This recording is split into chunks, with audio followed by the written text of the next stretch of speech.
Segundo episódio dessa série do Beckham, e meus amigos, que episódio pesadíssimo, que história pesada, que situação difícil que o Beckham passou depois que a Inglaterra foi eliminada da Copa do Mundo. Mas antes de falar sobre isso, se inscreve no canal, curte esse vídeo, compartilha nos seus grupos, me segue no Twitter que tem conteúdo novo todos os dias e bora pro vídeo.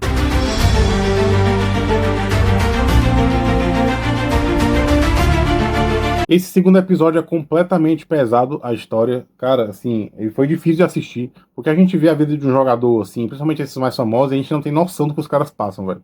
A gente pode pegar o exemplo atual do próprio Harry Maguire, né, do United, que o cara é feito de chacota pelo mundo inteiro, há vários e vários meses, e a gente não tem noção do que passa na cabeça do cara, entendeu? Então, são situações realmente difíceis, velho, que o cara passa, qualquer canto que ele vai, é o pessoal apontando, falando, enfim. É um exemplo do mundo atual, mas que na época do Beckham, agora que a gente vê na série, realmente, cara, absurdo, por uma eliminação na Copa do Mundo. Inclusive, o próprio Simeone, nesse documentário, ele fala que não foi para expulsão. Ele fez toda a cena lá pro juiz acreditar no teatro dele. Como todo bom argentino, como todo jogador, na verdade, eu acho que nem questão de ser argentino, ou uruguaio, ou brasileiro. Acho que qualquer jogador tem essa malícia, principalmente nesses jogos mais importantes. Se vê a oportunidade de prejudicar o outro, de um jeito ou de outro faz. Então, é algo que está completamente dentro do futebol, assim. Não estou julgando se é certo, se é errado, mas é o que faz parte do futebol. Depois da Copa do Mundo, o Beckham viajou para os Estados Unidos para encontrar com a Vitória. Achou que o pessoal ia esquecer depois de 1, 2, 3 dias, que ia passar batido. Mas quando ele voltou para a Inglaterra, cara, ele teve um choque de realidade. Ele viu o que estava acontecendo, manchete de jornal, todo dia saia manchete de jornal falando do Beckham. Era a imprensa procurando ele para tirar foto, para buscar alguma palavra dele, stalkeando ele toda hora. Onde ele era xingado, chegou ao ponto de um dono de bar colocar um boneco do Beckham enforcado na frente do bar dele. E quando ele foi questionar sobre isso, ele disse que isso não vai citar violência, não tem nada a ver, é besteira, sendo que, pelo amor de Deus, né, mano? O cara totalmente sem consciência do que ele estava fazendo ali. Era ameaçado de morte ele, a família dele, a Vitória. E tudo isso em meio a uma gravidez, cara. Ele tinha acabado de descobrir que a mulher dele estava grávida. E em meio a toda essa pressão, o nosso querido treinador Glenn Hoddle continuava dando declarações, colocando a culpa nele. Eu vou dizer que esse treinador foi muito covarde, muito covarde. Ele usou a expulsão do Beckham como muleta para todas as coisas que a Inglaterra fez errado naquele jogo. Usou como muleta para eliminação, para a imprensa não cair em cima dele. Ele desviou o foco. E pra ele foi perfeito. A expulsão do Beckham foi a melhor coisa que poderia ter acontecido pra ele naquele momento, cara. Assim, ele usou isso como desculpa, deu declarações, ele é odiado, a Vitória até fala que ele não é homem, enfim, eu digo que ele é um covarde, porque já falou mal dentro de campo, tinha falado mal antes da Copa do Mundo, e depois continuou falando mal. O negócio estava tão grande, meu amigo, que até o primeiro-ministro da Inglaterra, naquela época, se manifestou e falou que o Beckham errou naquele momento. Até o primeiro-ministro falou um negócio desse, cara. Isso pra vocês terem noção de como estava o nível de pressão na Inglaterra. Nesse momento, o Alex Ferguson ligou pro Beckham, né? Mais uma vez, fez uma ligação pro Beckham. Entendeu como ele estava se sentindo, perguntou como é que ele estava, enfim. Tentou confortar de todas as maneiras. O Ferguson tentou criar um ambiente de proteção para ele, blindou ele. Os próprios jogadores falavam isso, que qualquer coisa que chegasse dentro do clube eles afastavam para não chegar no Beckham, porque assim, o psicológico dele estava muito abalado, e não tem como, cara, não tem quem resista a uma pressão desse tamanho. Foi uma situação extrema, assim. Um exemplo foi quando ele foi jogar contra o West Ham fora de casa, cara, o jogo em Londres, o ônibus do United foi apedrejado, os caras jogando coisas, xingando ele, e o foco era só ele, não era nem o time do United, era todo mundo só queria xingar ele, falar dele. Quando ele pegava na bola era vaiado. Qualquer falta que os jogadores fizessem nele, os jogadores estavam entrando forte nele, entrando mais forte do que o convencional. E a torcida vibrava com isso, como se fosse em gol. E, enfim, cara, a torcida tava odiando o cara em níveis absurdos, cara. É impressionante. Realmente, eu nunca tinha visto um nível de ódio tão grande sem um jogador, cara. Sendo bem sincero com vocês. E não é que esse ódio todo a ele durou uma semana, 2 semanas, depois de 3 semanas o pessoal esqueceu, passou a Copa do Mundo. Não, cara. Foram meses, vários e vários meses, o pessoal odiando ele. Qualquer campo que ele ia jogar, ele era vaiado. Qualquer um. Não disse quando time pequeno, time grande, o cara era vaiado. A única torcida que acolheu ele foi a do Manchester United. E aí o Beckham entrou em depressão, né? Ele não resistiu, o psicológico dele não resistiu. Ele ficou muito abalado com essa situação e aí acabou ficando depressivo. Eu entendo totalmente. E como o Rio Ferdinand falou, saúde mental é um negócio que naquela época não era valorizado. Hoje em dia todo mundo quer saber de saúde mental, como é que o cara tá, o que ele fez, como é que ele tá se sentindo, enfim. Mas naquela época isso não era tratado de jeito nenhum, década de 90. E aí ele não teve suporte, e aí aconteceu o que aconteceu. entrou em depressão, se culpava muito pelo que tinha acontecido, se culpa até hoje. Na época, então, ele se culpava demais, se arrependeu demais do que ele fez. Mas uma coisa é fato, ele foi muito abraçado pelos companheiros dele do United, pelo treinador, pela diretoria, pelos jogadores. Roy Keane falou que era notório que os jogadores estavam perseguindo ele dentro de campo, mas da mesma forma que eles sabiam bater, os jogadores do United também sabiam bater. Então eles iam defender o Beckham como defenderam, e isso é muito importante, cara. O elenco abraçou ele, um elenco unido do Manchester United. Não é à toa que aconteceu tudo que aconteceu naquela temporada, né? Não foi à toa, você pode ter certeza disso.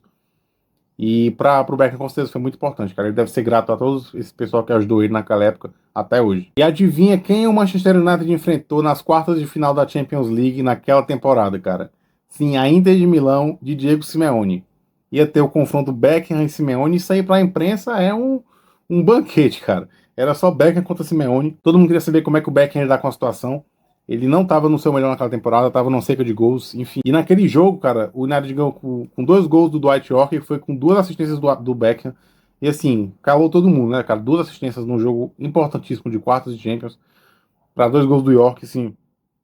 Um momento muito importante, um momento de virada também pro Beckham. E para surpresa de todo mundo, no final do jogo, ele foi lá, cumprimentou o Simeone. Assim, porque a gente também não pode culpar o Simeone, cara.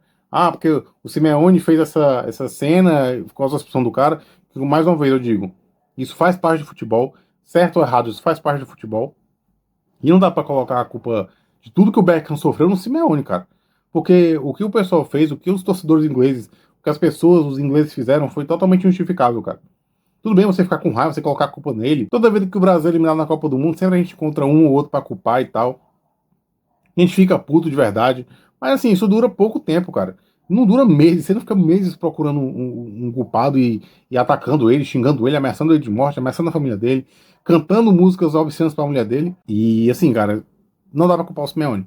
Então no final do jogo ele foi, cumprimentou o Simeone, trocou camisas e acho que encerrou esse assunto, né? Não tinha mais rivalidade entre Beckham e Simeone. E pra mim isso aí foi uma aula dele de maturidade, cara. Ele, querendo ou não, era um menino muito novo ainda, 23 anos, e teve cabeça suficiente pra tomar essa atitude depois de um jogo importante. Nesse meio tempo, o filho dele nasceu, a Vitória teve que fazer o parto cesariana, a imprensa até falou que ela era chique demais pra dar a luz dela no parto natural, e até isso a imprensa atacava o casal, né? Então, nesse momento de parto, de dar a luz a uma nova vida, a imprensa respeitou.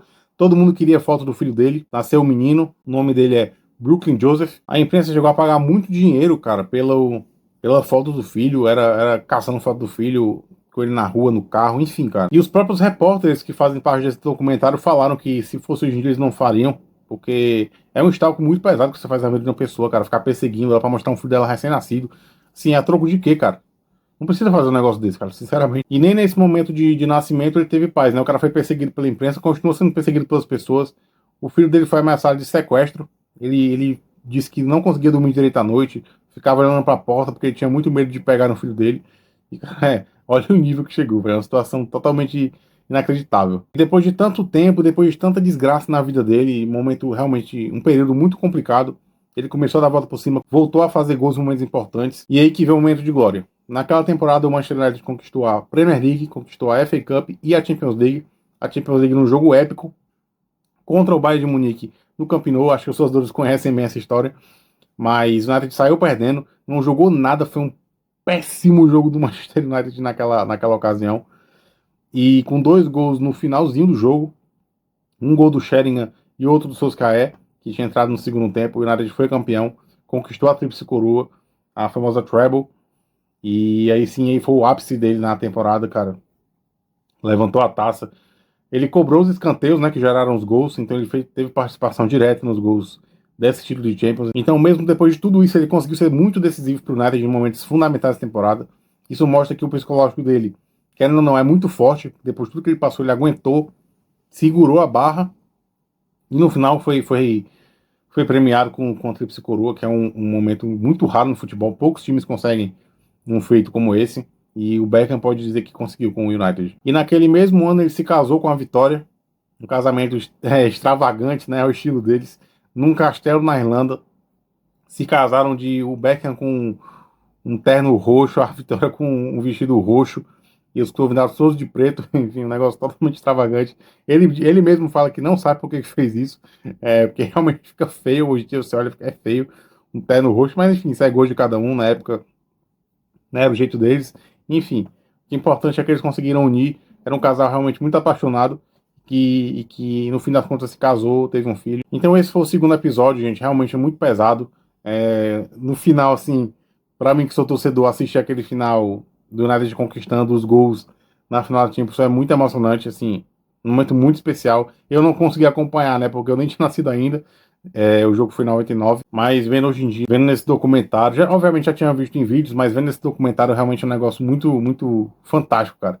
Assim, pra mim, contra os Dão, é muito foda assistir esses gols e esse episódio pra mim marcou demais, cara. Muito bom esse episódio. Eu recomendo que você vá e assista, porque não só pra você que é dos United, mas para você que gosta de futebol, que acompanha, pra você ter uma noção do que os jogadores passam, para quando você pensar em ir lá xingar, atacar, você ter um mínimo de consciência e maneirar nas coisas que você faz, entendeu? Porque a gente sabe como é, a gente sabe que as torcidas passam muito do ponto de questão de ameaça de jogador, enfim, cara. E a gente não sabe o que se passa na vida de uma pessoa, a gente não sabe do que é que acontece na vida pessoal dela. Às vezes a gente não sabe do poder que essas palavras têm, né? De xingamento, de ameaças, enfim. Muito pesado. O Beckham sofreu demais aquela temporada, mas pelo menos foi coroado no final. Então, se você gostou desse vídeo, deixa o seu like, comente aqui embaixo o que você achou do episódio, se você assistiu, comente o que você está achando da série, comente o que você achou do vídeo, compartilhe com seus amigos, me segue no Twitter que tem conteúdo novo todo dia e até o próximo vídeo. Valeu!